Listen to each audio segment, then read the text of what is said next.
রমজান মাস আত্মশুদ্ধি এবং আল্লাহর নৈকট্য লাভের শ্রেষ্ঠ সময়। তবে অনেক সময় আমরা মনে করি সারাদিন না খেয়ে থাকলেই বুঝি রোজার হক আদায় হয়ে যায়। ইসলামী শরিয়া ও হাদিসের আলোকে রমজান মাসে যে 3 ব্যক্তির রোজা কখনোই কবুল হয় না, এ নিয়ে বিস্তারিত দেখুন ডেস্ক রিপোর্টে। রমজান মাস আত্মশুদ্ধি এবং আল্লাহর নৈকট্য লাভের শ্রেষ্ঠ সময়। তবে অনেক সময় আমরা মনে করি সারাদিন না খেয়ে থাকলেই বুঝি রোজার হক আদায় হয়ে যায়।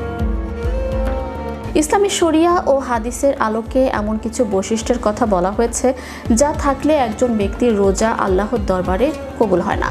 ইবাদতের মূল শর্ত হলো ইখলাস বা নিষ্ঠা।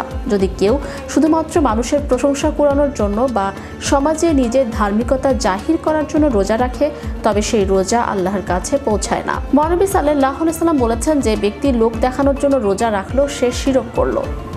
এমন ব্যক্তির রোজা কেবল উপবাস ছাড়া আর কিছুই নয়। অন্তরের লোক দেখানোর ইচ্ছা থাকলে রোজার আধ্যাত্মিক সওয়াব বাতিল হয়ে যায়।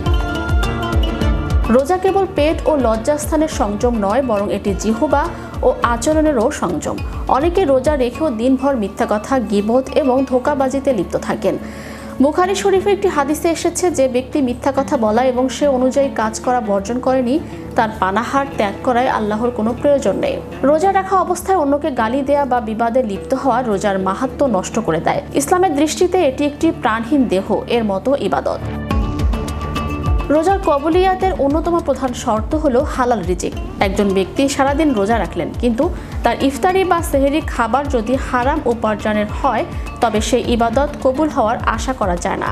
শরীর গঠন যদি হারাম খাবারে হয়, তবে সেই শরীর দিয়ে করা ইবাদত আল্লাহর কাছে কবুল হয় না।